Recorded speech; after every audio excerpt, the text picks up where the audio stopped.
I'm Sophia Reynolds, 38, and this is about the day my family learned what happens when you forget the quiet one holds the keys.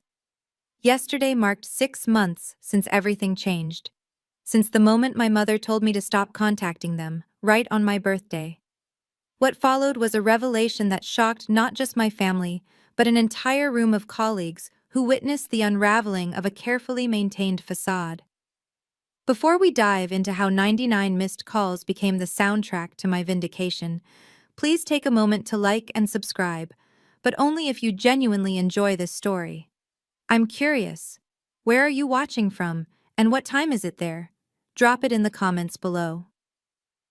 Now let me take you back to that October day when being forgotten became my greatest gift. Growing up as the shy one in the Reynolds family meant accepting a specific role, the listener, never the speaker. During family gatherings, I'd start sharing an idea about investment strategies or tax benefits, only to have Mom wave her hand dismissively. "Let Ashley handle the talking, Sophie. She's better with people." The words stung every time, but I'd learned to swallow them down with my wine. Ashley, 3 years younger but infinitely more confident, had mastered the art of commanding attention. Her laugh filled rooms while I filled spreadsheets. Her stories dominated dinners while I quietly calculated tip percentages and covered the check. "Sophie's our little numbers girl," Mom would tell her friends, as if being good with finances somehow made me less capable of human connection. What they didn't see, or chose to ignore, was how those numbers translated into their lifestyle. Every month, I reviewed statements, approved transfers, paid off credit cards they maxed out on designer bags and spa treatments, the family cabin maintenance, Mom's Mercedes lease, Ashley's startup ventures that never quite started, all flowing through accounts I managed with a dedication they'd never acknowledge. The irony wasn't lost on me. They trusted me with their financial security, but not with their time. I was reliable enough to ensure their comfort, but not interesting enough to remember on the one day that mattered to me. October had always been my quiet month, my birthday passing like a whisper, while Ashley's December celebrations demanded months of planning. Here's what puzzled even me. Why did I keep enabling them? Why did I continue signing those approvals, knowing each signature was another invisible thread in a web where I barely existed? Maybe because I thought financial support was my way of earning a seat at the table. I was wrong. The credit card statements painted a clear picture of my value to them. Every first of the month, 3 emails would land in my inbox. Mom's Platinum Card, $8,000, $12,000. Ashley's Business Gold, $5,000 or $7,000. And the joint family account that covered their mortgages and utilities, $15,000. I'd review each charge, approve the payments, and file everything meticulously. Not once in 5 years had either of them asked how I managed it all. "Sophie, the payment didn't go through," Ashley would text occasionally, usually when she was standing at some boutique counter. I'd fix it within minutes. "No, thank you. Just a transaction confirmation screenshot in response." The most telling moment came last Christmas. I'd given Mom a thoughtful photo album of family memories, carefully curated and annotated. Ashley got a first edition of her favorite author's book, searched for months online. Their response? "Oh, Sophie, you really shouldn't be so frugal. It's not like you can't afford better gifts." Mom had actually said that while wearing the $3,000 watch I'd approved the purchase for just weeks earlier. They never connected the dots. Or maybe they did and simply didn't care. The woman they called cheap and antisocial was the same one ensuring their social status remained intact. Every charity gala ticket, every country club membership, every spontaneous vacation, I facilitated it all from behind my laptop screen, invisible but essential. There was something else they didn't know, something Grandpa had arranged before his death 5 years ago, something that would only matter if I ever decided to stop being invisible. The papers were locked in my office safe, waiting. I'd never imagined I'd need them until that October morning when my phone stayed silent, and their Instagram stories showed them shopping together, laughing over lunch, living their best lives on what they didn't know was borrowed time. October 8th arrived like any other day, except it wasn't. I woke to an empty notification screen, No texts, no calls, nothing. By noon, the silence had weight. By 3, it had teeth. I wasn't expecting a party or presents, just acknowledgement. A simple happy birthday would have been enough. Instead, Ashley's Instagram story showed her and Mom at Nordstrom, arms full of shopping bags. "Best day with my favorite person," the caption read. Posted at 2:47 p.m., the exact time I was sitting in my office, staring at 38 candles I'd bought myself for a cake I'd eat alone. I opened our family group chat, the one they'd named Reynolds Women Rock, and typed something I'd never done before. My fingers hesitated over each word.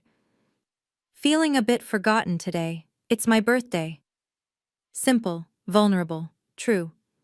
The typing indicators appeared immediately. Mom was responding. My heart lifted slightly, that pathetic hope that maybe, just maybe, they'd simply forgotten the date. We all make mistakes, right? Then her message appeared and everything inside me went cold. "Sophie, we need to talk about your constant need for attention. This passive-aggressive behavior is exhausting. We've discussed this privately, and we think it's best if you give us some space. Please don't reach out anymore. We need time to process how draining your negativity has become." Before I could process the words, a notification popped up. Ashley had liked Mom's message, then another like from Aunt Patricia, then Cousin Janet. My own family was publicly endorsing my exile. I stared at the screen, watching more hearts appear next to Mom's message. The family that never remembered my birthday was remarkably quick to remember to show solidarity against me. My hands weren't shaking. I was surprisingly steady as I screenshotted everything. Evidence, Grandpa would have called it. The likes kept coming. Within an hour, 12 family members had hearted Mom's message. Each notification felt like another small betrayal, but Ashley's response was the one that truly stunned me. "Mom's right, Sophie. Your victim complex is toxic. Maybe use this time to work on yourself instead of guilt-tripping us for having lives. We're not responsible for your happiness," Cousin Mark added. Finally, someone said it. Aunt Patricia. Sometimes tough love is necessary. I scrolled up through months of chat history. My messages were sparse: happy birthdays, congratulations on promotions, photos from family events I'd attended but barely featured in.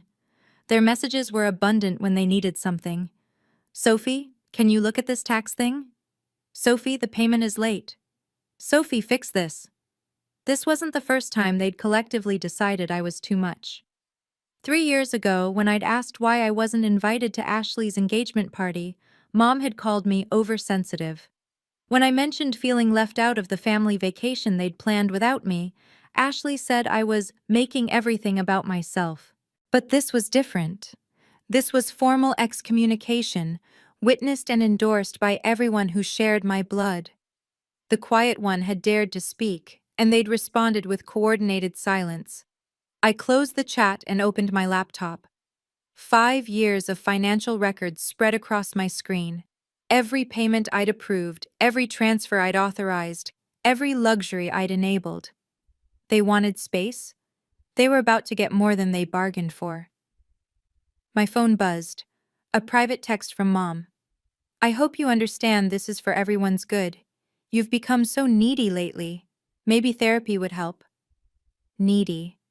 The woman who never asked for anything, who showed up when needed and disappeared when not, who funded their dreams while shrinking her own, needy. I sat in my home office, surrounded by the evidence of my worth: framed CPA license, CFO certificates, photos from company events where I'd smiled alone.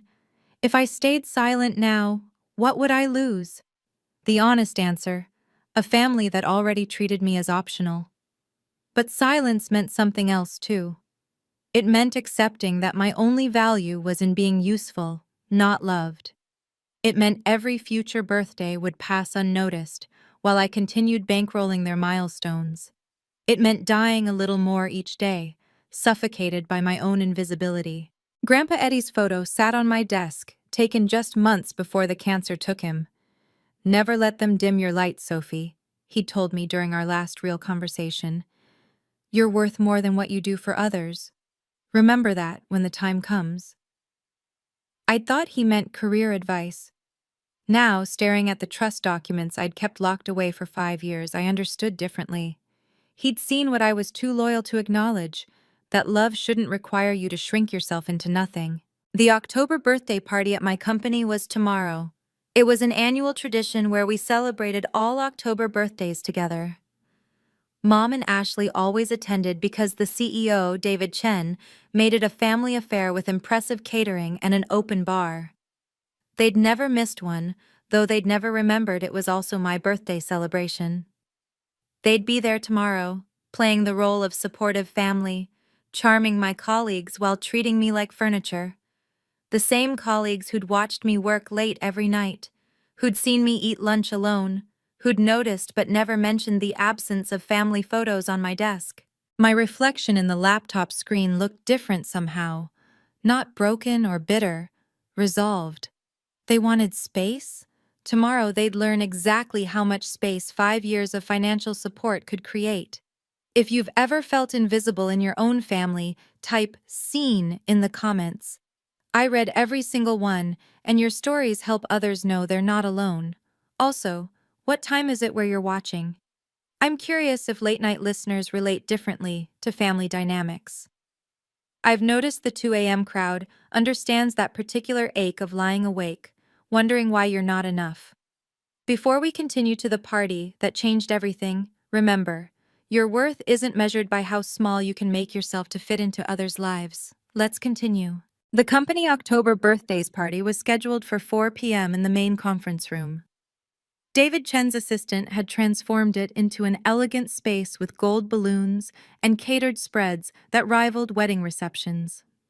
By 3:45, I was there, wearing my best black dress, the one Mom had called too severe last Christmas. "Sophie, early as always," David greeted me, his keen eyes studying my face. "Big day today, isn't it?" "You could say that," I replied, appreciating that at least someone remembered. The room filled quickly. My colleagues arrived in clusters, chatting about quarterly reports and weekend plans. Then at exactly 4:15, Mom and Ashley swept in like they owned the place. Mom wore her new Saint Laurent jacket, $4,800, approved by me last Tuesday.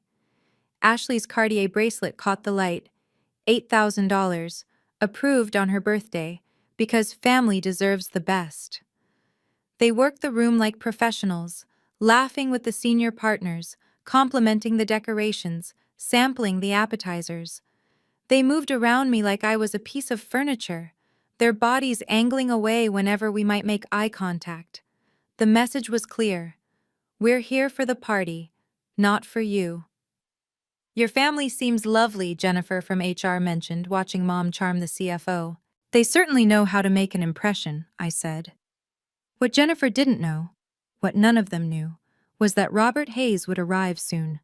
The family lawyer who'd handled Grandpa's estate, who'd sent me birthday cards every year since his death, who'd asked me last week if I was ready to implement the provisions. I'd told him yes. The cake arrived at 4:30, 3 tiers of chocolate perfection. David would announce the October birthdays soon. Mom and Ashley positioned themselves near the dessert table, phones ready for photos they'd post with hashtags like #FamilyFirst and #Blessed. I positioned myself by the windows, watching the room's reflection in the glass. Mom held court near the CEO's wife, gesturing animatedly about her latest charity committee. Ashley networked aggressively with the younger executives, dropping mentions of her latest venture that I knew existed only in her imagination and my approved payments. "Sophie." The voice was quiet beside me. David Chen had approached without my noticing. "I've always wondered something." "What's that?" "Why they act like you don't exist when you're clearly the reason they can afford to be here." My breath caught. "I don't know what you mean." He smiled slightly. "I'm an accountant by training, remember? Before I became CEO. Financial patterns tell stories. Your family's story is particularly interesting." Before I could respond, Mom's laugh cut through the air. She was telling her favorite anecdote about Ashley's brilliance, how she'd graduated summa cum laude, she hadn't, how she'd launched 3 successful businesses, all failed, funded by me. Ladies and gentlemen, David's voice suddenly filled the room. If I could have your attention for our October birthday celebration. The crowd gathered around the cake table. Mom and Ashley remained at the periphery, still avoiding my corner of the room. I watched them whisper to each other, Ashley showing Mom something on her phone. Probably my pathetic birthday message from yesterday, evidence of my neediness. We have several October birthdays to celebrate, David continued, naming each person. Marcus from IT, Jennifer from HR, and… He paused, his eyes finding mine across the room. Someone very special who never asks for recognition but deserves it most.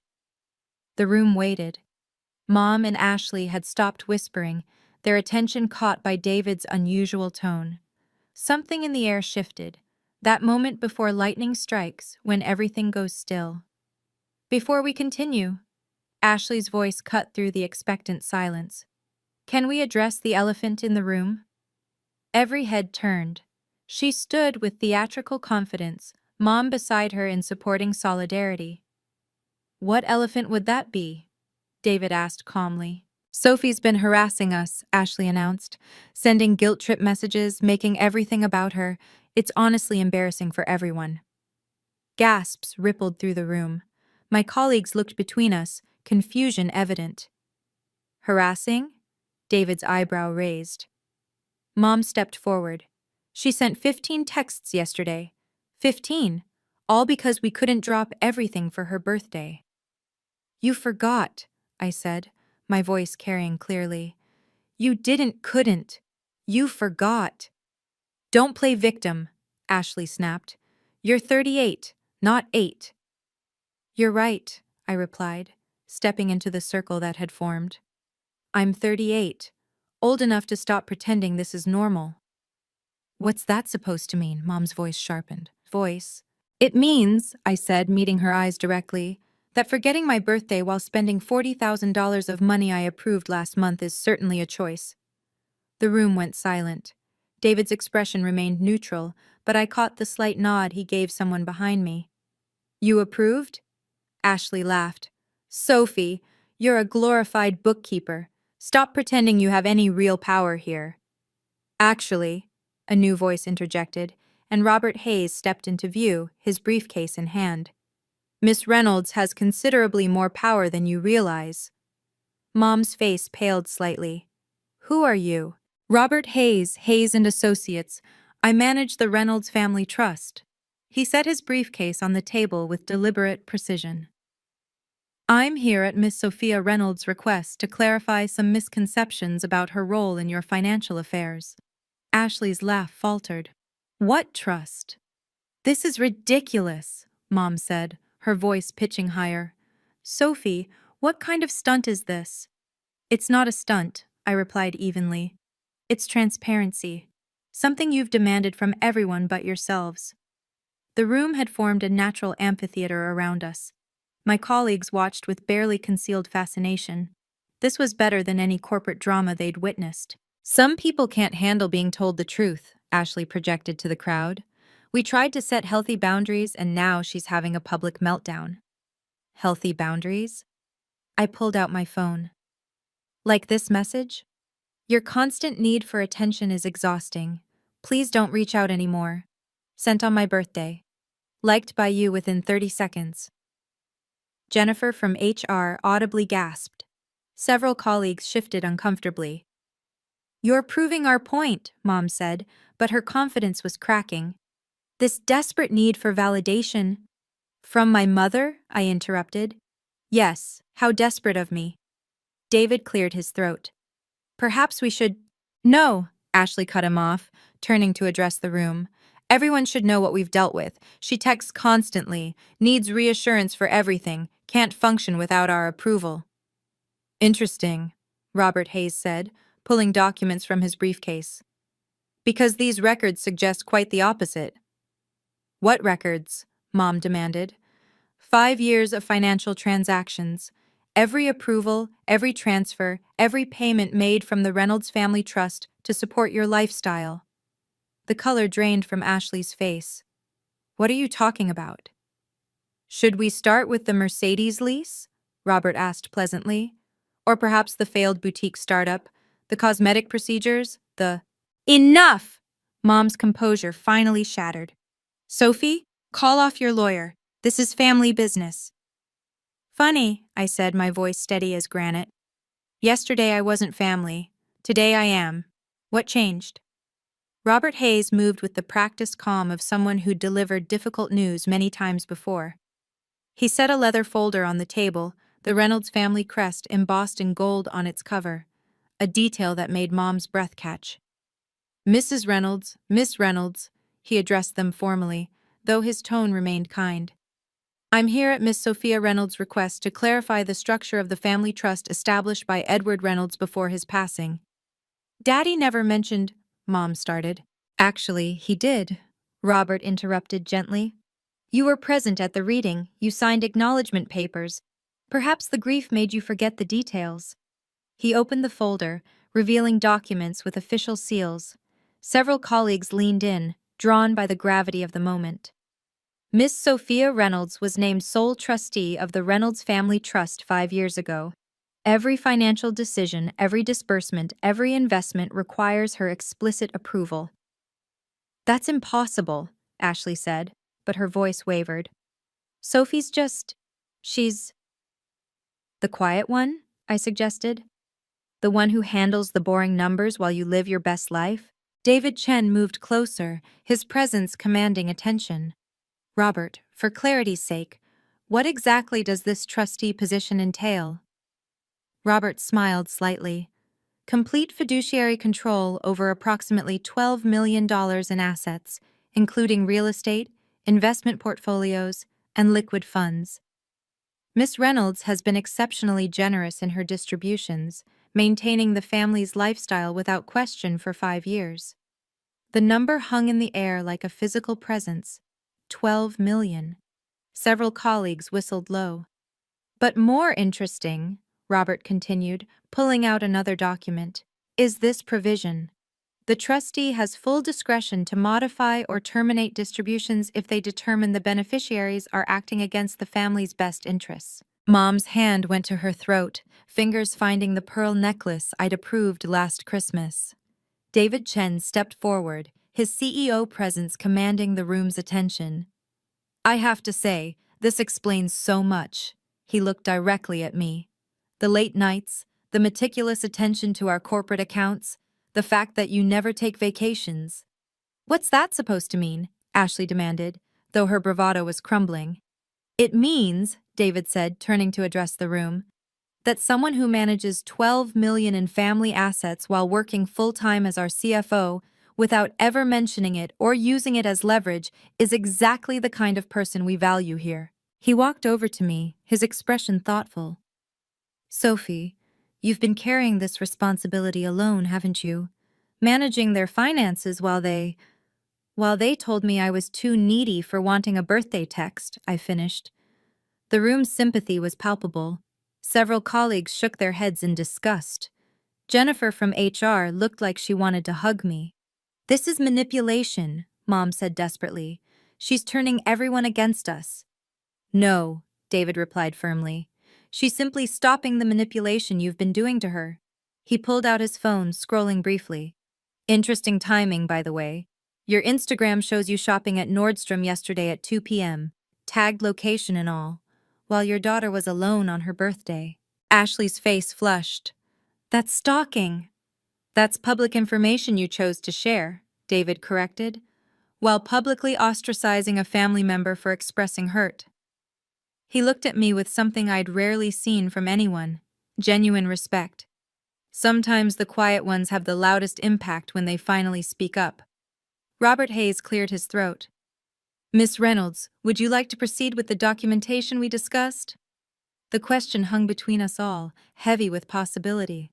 Mom and Ashley stood frozen, finally understanding that their carefully constructed world was built on sand I could sweep away with a signature. The cake still sat untouched, its chocolate perfection now serving as an ironic centerpiece to our family drama. David lifted the microphone again, his voice carrying that particular CEO weight that made everyone listen. "Before we proceed with any documentation," he said, looking directly at me, "I think we should finish what we started. The October birthday announcements."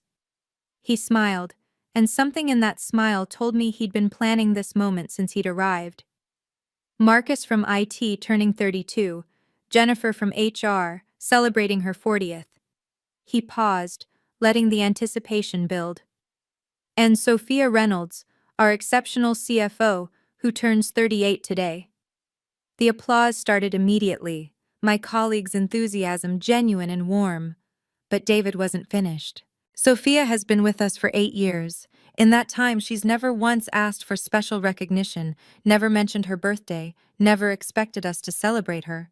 Even today, she came early to ensure everything was perfect for everyone else."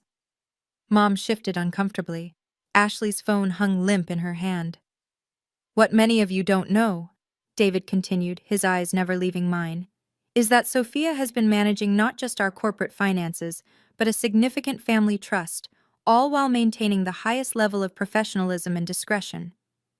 "David," I started, but he held up his hand. "No, Sophie, it's time people knew exactly who you are. Not the quiet one, not the family bookkeeper, but a financial genius who's been carrying everyone else while asking for nothing in return." The room held its breath.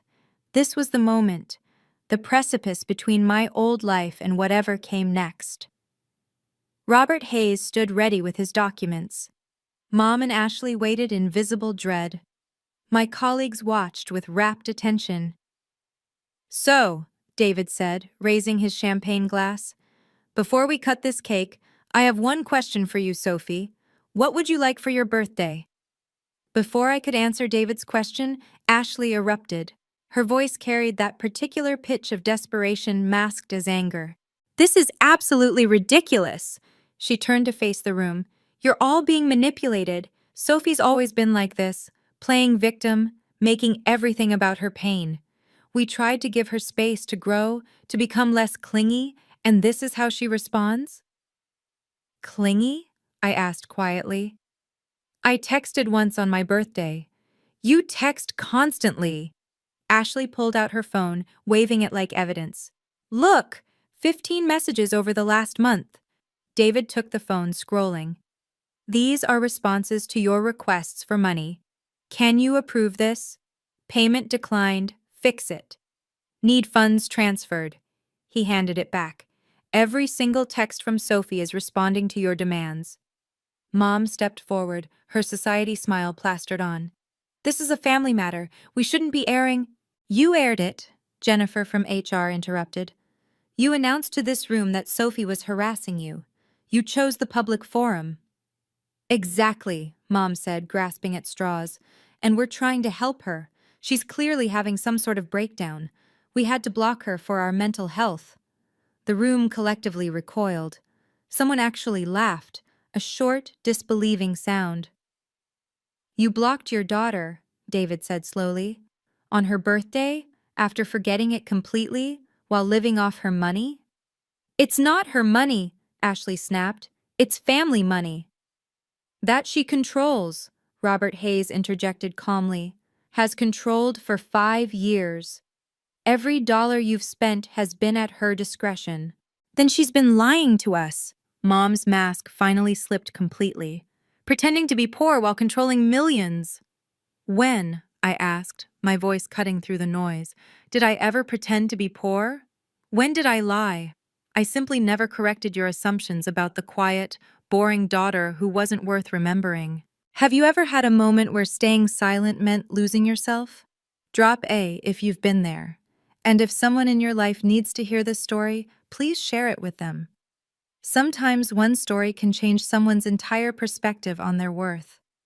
I see your comments about feeling invisible, about being the family ATM, about birthdays that pass unnoticed. You're not alone. Your pain is valid. Your boundaries matter. Now here comes the part that changed everything, the moment 5 years of silence finally found its voice. Ashley's next move was pure desperation. She started scrolling frantically through her phone, then held it up triumphantly. Look at this. She sent 12 messages just yesterday after Mom asked for space. 12! This is harassment. She began reading aloud. The October payment is processed.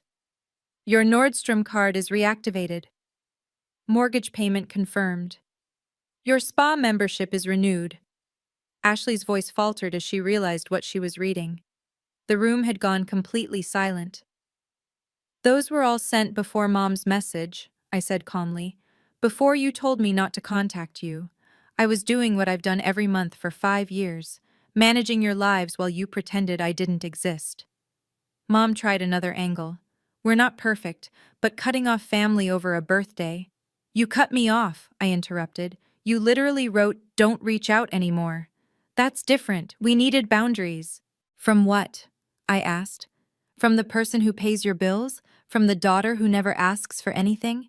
What exactly were you protecting yourselves from? David Chen pulled out his own phone. Mrs. Reynolds, your Facebook post from yesterday says, perfect day with my favorite daughter.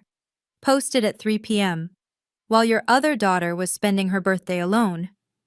Ashley's face went red. She could have come shopping with us. I wasn't invited, I said simply. I'm never invited. Because you're so judgmental, Mom exclaimed, always watching us with those disappointed eyes. I wasn't disappointed, I replied. I was invisible.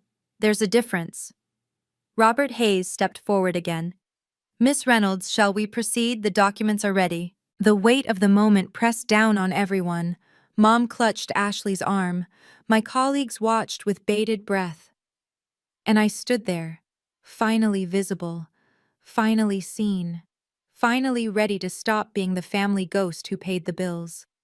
I stood up straighter, feeling the weight of 38 years of silence lifting from my shoulders. The room seemed to hold its breath as I walked to the table where Robert had laid out the documents. You're right, Mom, I said, my voice carrying clearly through the room. You do need space. Space from my financial support. Space from my silent compliance. Space from the daughter you never wanted to see. Sophie, don't be dramatic, Mom started. I'm not being dramatic. I'm being factual. I picked up the pen Robert offered. Effective immediately, you'll have all the space you wanted. You can't just... Ashley stepped forward, but David Chen smoothly blocked her path. Actually, she can, Robert said. As sole trustee, Miss Reynolds has complete discretion over all distributions.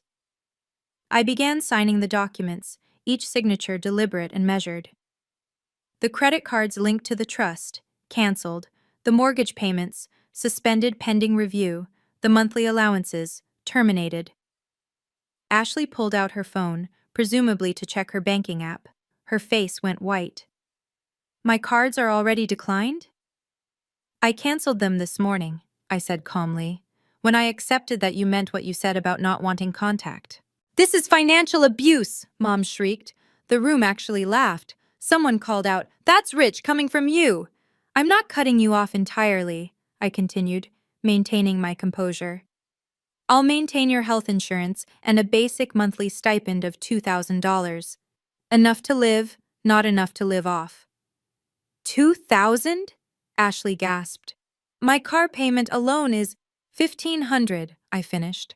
For a car you don't need in a city with excellent public transportation, you might have to make some lifestyle adjustments. The reality was sinking in. Mom's hand went to her designer jacket as if it might evaporate. Ashley stared at her phone, watching her financial world crumble in real time. Robert Hayes cleared his throat, drawing everyone's attention back to the legal reality of the situation. For complete transparency, I should clarify the full scope of Miss Sophia Reynolds' position. He pulled out a sealed document, breaking it open ceremoniously. This is the original trust designation, signed by Edward Reynolds 5 years ago. It states, and I quote, I name my granddaughter, Sophia Marie Reynolds, as sole trustee of the Reynolds Family Trust, with complete discretionary power over all distributions, investments, and financial decisions.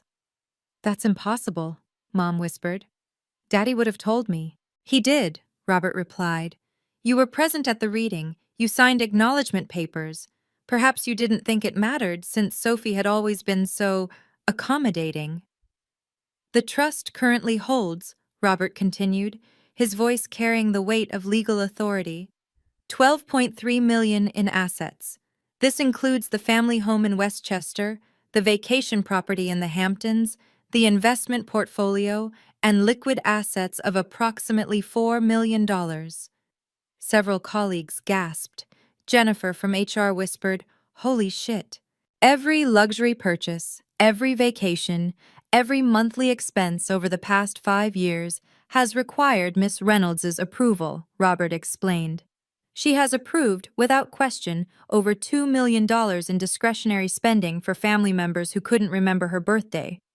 We didn't know, Ashley protested weakly. You didn't care, I corrected. As long as the money flowed, you never questioned where it came from or who made it possible. David Chen stepped forward. I have to ask, Sophie, why did you keep approving everything? Why enable them? I looked at my mother, at my sister, these women who shared my blood but never my life. Because I thought financial support was love. I thought if I gave enough, silently enough, eventually I'd matter enough to be remembered. And now? David asked gently. Now I know better. The full scope of my control was dawning on them in waves. Mom's face cycled through disbelief, rage, and finally, naked panic. The house, she said faintly. The house is in the trust? Everything is in the trust, Robert confirmed. The Westchester property, valued at $2.8 million, the Hamptons cottage at $1.6 million, even the Mercedes you drove here today. Ashley's phone buzzed. She looked at it, her face crumpling. My Uber's canceling. The cards declined.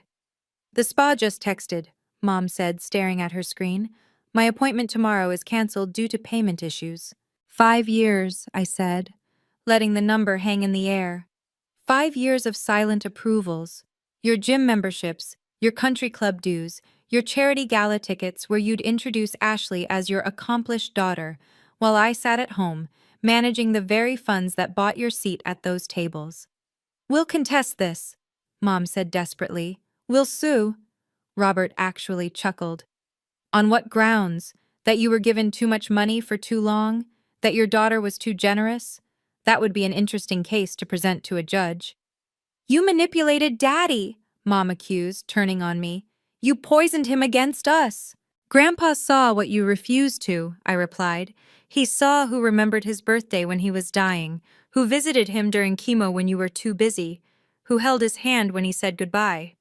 David Chen raised his glass again. I think we all see it now, too. The room murmured agreement.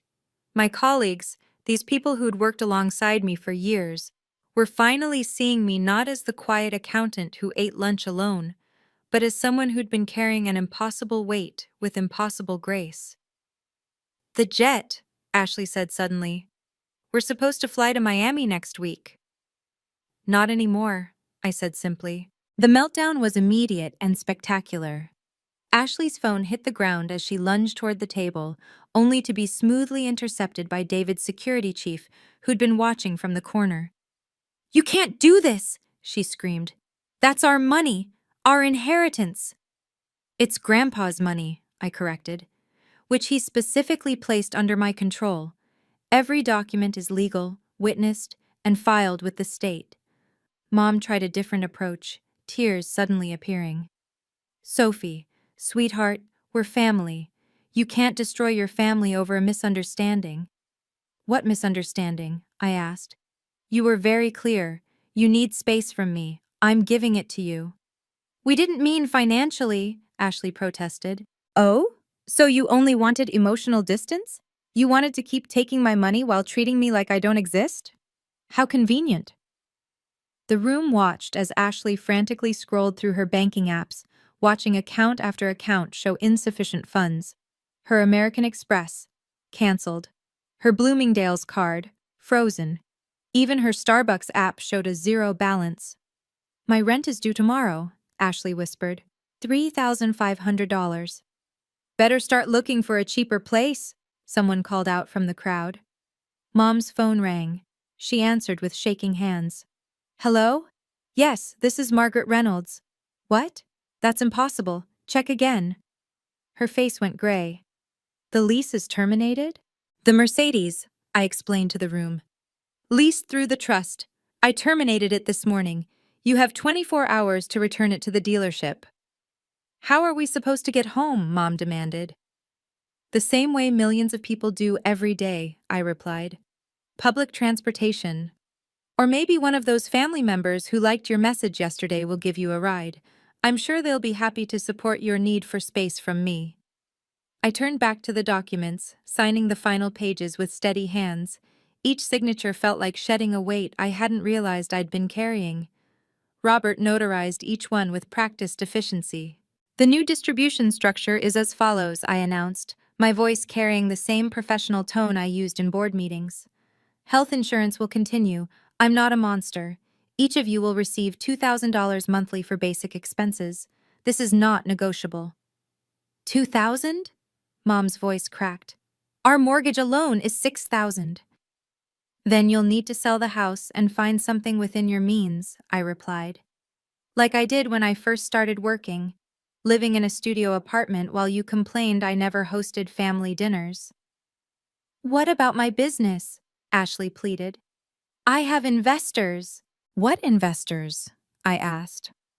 The only money going into your boutique consulting firm has been from the trust. 60,000 last year alone for an office you never went to and services you never provided. Robert added, all commercial leases under the trust are terminated effective immediately. The office space, the storage units, the parking spaces, all reverting to trust control. You planned this, Mom accused. You've been planning this humiliation. No, I said firmly. I planned to have a quiet birthday. Maybe get a text from my family. Instead, you gave me clarity. You showed me exactly what I am to you, nothing but a bank account. David Chen stepped forward. For what it's worth, Sophie, you're considerably more than that to us here. Which is why, effective Monday, you're being promoted to Executive Vice President of Finance. The announcement sent another ripple through the room. My colleagues burst into spontaneous applause. That position, David continued, looking directly at Mom and Ashley, comes with a substantial raise. Not that Sophie needs it, apparently. The cake still sat untouched, its pristine frosting now seeming like a metaphor for everything that had remained unsaid for too long. I walked over to it, picking up the knife. You know what the saddest part is? I said, addressing Mom and Ashley but speaking to everyone. I would have given you everything anyway, happily, gladly. All I wanted in return was to matter, to be seen, to have my birthday remembered by the two people who should never forget it. I cut the first piece, the chocolate layers revealing themselves perfectly.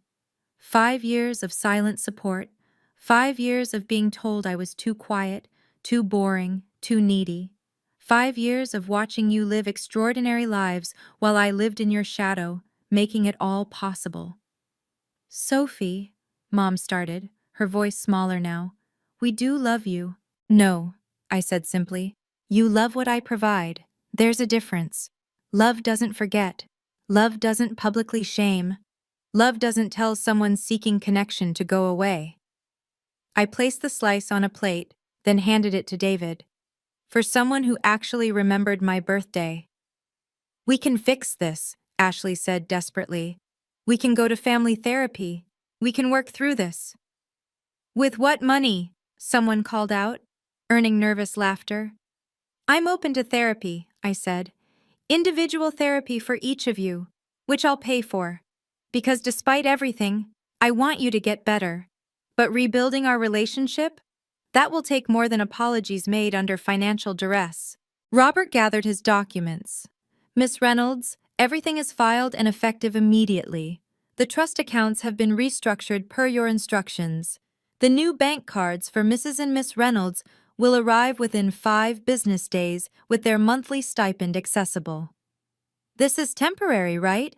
Mom asked, grasping for hope. Once we've learned our lesson? That depends entirely on you, I replied. The immediate aftermath was almost comedic if it hadn't been so pathetic. Ashley stood at the reception desk, trying card after card, each one declining with a cheerful beep. Mom was on her phone, frantically calling Aunt Patricia. Patricia, we need a ride. Sophie's lost her mind and… What do you mean you can't, Patricia? Hello? The family members who'd so quickly liked her message yesterday were suddenly unavailable. Funny how that worked. I'll give you a ride, Jennifer from HR offered, her voice dripping with faux sympathy. The bus stop is just 2 blocks away. I can walk you there. The bus? Ashley looked horrified. BART's actually faster, Marcus from IT added helpfully. Though you'll need exact change. Do you have cash? Neither of them had touched physical money in years. I watched them fumble with their designer wallets, finding nothing but dead credit cards and old receipts. Sophie, Mom tried one more time, approaching me with her hands out like I was a spooked animal. Sweetheart, please. Let's go home and talk about this. I am home, I said, gesturing to my colleagues. These people see me every day. They know my coffee order, my favorite lunch spot, my work anniversaries. You know what? Jennifer here even remembered my birthday last year. Brought me a cupcake. It was red velvet, Jennifer added. Your favorite. Mom's face crumbled. She didn't even know my favorite cake flavor. Security approached politely. Ladies, the event is ending. Can we help you arrange transportation? The final humiliation, being escorted out by security from their daughter's workplace, passing colleagues who whispered and stared, their designer heels clicking against the marble floor toward an exit that led to a world where their credit cards were just plastic and their status was just memory. By 6 a.m. the next morning, my phone had logged 99 missed calls. The voicemails started desperately and devolved into rage, then back to desperation. I didn't listen to any of them. The text messages were more revealing. Cousin Mark, how could you do this to your own mother? Aunt Patricia, family doesn't treat family this way. Uncle James, you've gone too far, Sophie. Interesting how they all had my number when they needed to criticize, but never when it was my birthday. The family group chat had exploded overnight. I watched the message count climb, 247 unread messages, before removing myself from the group. But not before screenshotting Ashley's 2 a.m. message. She's destroyed us. Mom can't stop crying, we might be homeless. Homeless, with $2,000 a month each and the ability to work. The horror. My work email, however, told a different story. David had sent a company-wide announcement about my promotion. The responses were overwhelming. Finally! Well-deserved! About time someone recognized your worth. But the message that stopped me cold came from an unexpected source. Grandpa's lawyer, not Robert but his personal attorney, had forwarded a sealed letter dated 5 years ago. To be delivered when Sophie finally stands up for herself. I opened it with shaking hands. My dearest Sophie, if you're reading this, you've finally done what I always knew you would, chosen yourself. Your mother and sister will never understand that love isn't measured in silence or sacrifice. You were never the weak one, my dear. You were the one strong enough to give without receiving. Now be strong enough to stop. All my love, Grandpa Eddie. P.S. Check the safety deposit box. Key enclosed. There's one more surprise. A small brass key was taped to the bottom of the letter. Monday morning arrived with a new office, a new title, and a new perspective. The executive floor was quiet, sophisticated, a far cry from my cubicle days. David stopped by with coffee and a knowing smile. The board was unanimous, he said. Your handling of complex financial situations under pressure sealed the deal. You mean my family meltdown? I mean your grace under fire. Most people would have gone scorched earth. You maintained dignity and boundaries. That's executive material. Meanwhile, across town, Mom and Ashley were learning what most people already knew. Work was mandatory when you had bills to pay. Mom had applied to 14 jobs over the weekend, her decades-old resume desperately updated. Ashley discovered her CEO of boutique consulting firm title meant nothing without actual clients or experience. The universe has a sense of humor, though. Mom's first interview? At a company where I'd consulted on their financial restructuring. They called me for a reference. She's my mother, I told them honestly. She's intelligent but has been out of the workforce for 20 years. She'll need extensive training and patience. They hired her anyway, part-time, entry-level. The salary? 32,000 a year. Ashley's Instagram had gone dark after her last post, a sunset photo with the caption, "Rising from the ashes." The comments were brutal. Apparently, her followers enjoyed her luxury lifestyle content, not her philosophical rebirth phase. But the real kicker came Tuesday afternoon. Robert called with news. They've both enrolled in the financial literacy course you suggested, and your mother has scheduled her first therapy appointment. Already? Apparently, she tried to pay for groceries with a check that bounced. The humiliation was motivating.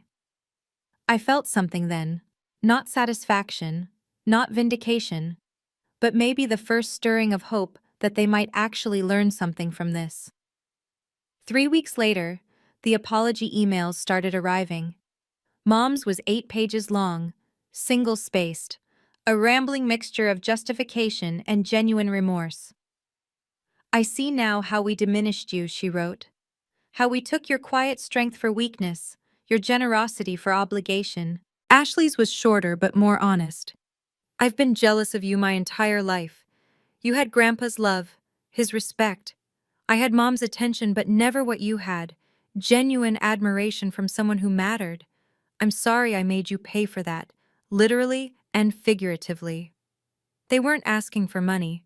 Robert had made it clear that any manipulation attempts would result in complete termination of support.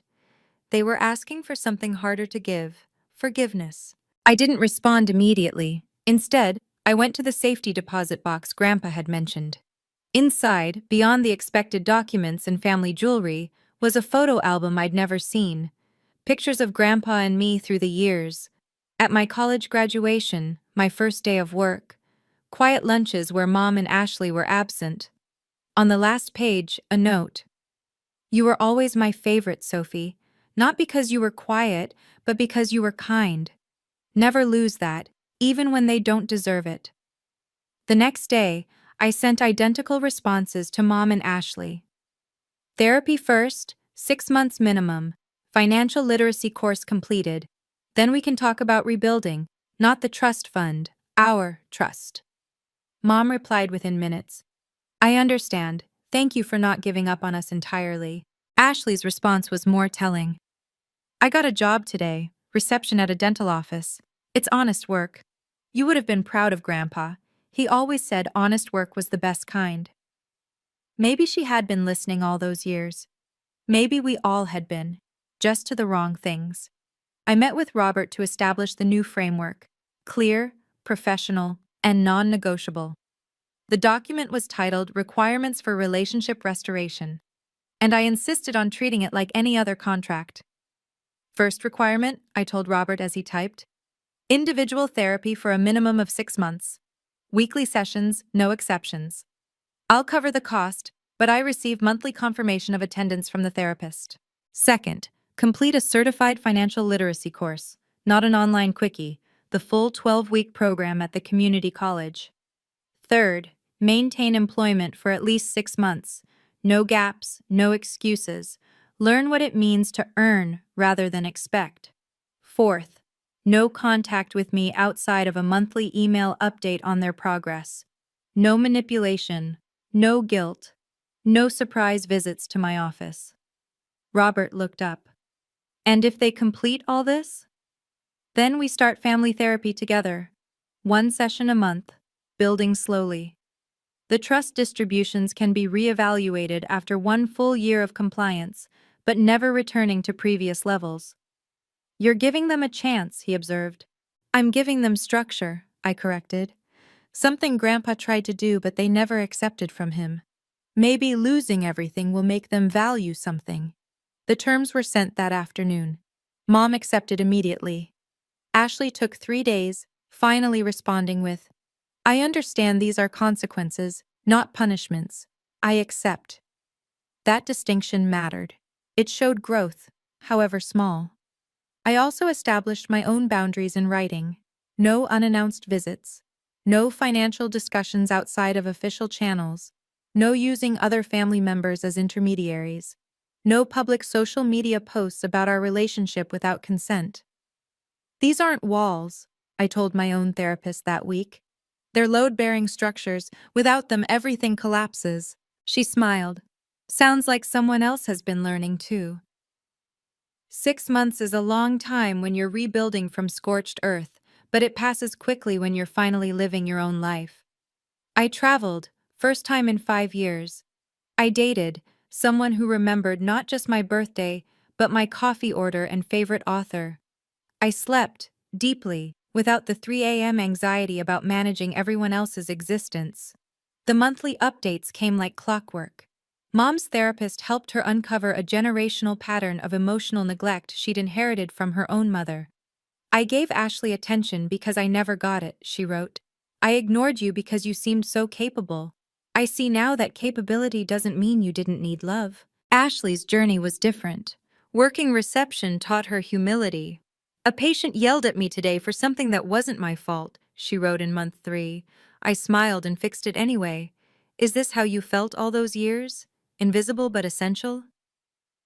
The financial literacy instructor sent me a note. Your mother asked more questions than any student I've had. Your sister took notes like her life depended on it. Perhaps it does. But the real growth wasn't in what they learned about money, it was what they learned about value. Mom discovered she was good at organizing, eventually moving from entry level to office manager. Ashley found she had a talent for customer service, her charm finally serving a purpose beyond self-promotion. Being family doesn't grant unlimited access to your peace or your purse. That became my mantra, embroidered on a pillow Jennifer gave me for my 39th birthday, the one 73 people remembered to celebrate. The trust fund remained, waiting, not as a weapon or reward, but as a reminder that love and money should never be confused. Grandpa knew that. Now, finally, so did I. 1 year later, we sat in a neutral space, a therapist's office with soft lighting and a box of tissues neither of us had touched. Mom looked different, not older, but more present. Ashley had cut her hair short, practical for work. I sat between them, no longer the invisible bridge, but a full person. Sophie, Mom began, her voice steady. I need you to know something. The money, losing it, was the best thing that happened to us.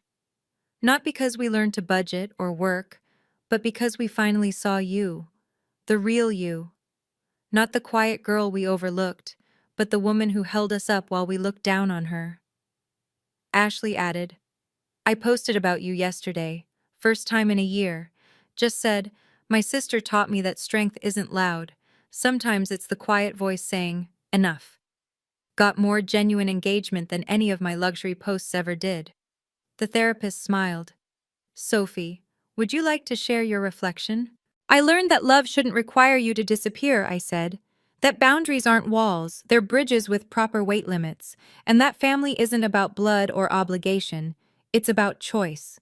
I'm choosing to try again, but differently this time. We established new terms. Modest trust distributions resumed, enough for comfort, not excess. Monthly dinners, but at my choice of restaurant. Holidays together if it felt right, apart if it didn't. They had my phone number again, but with the understanding that no was a complete sentence. The Reynolds Family Trust became something new, not a source of power or pain, but a tool for building healthier relationships. Grandpa Eddie would have loved the irony, his money finally teaching us what money couldn't buy. My 39th birthday was smaller but sweeter. Mom remembered.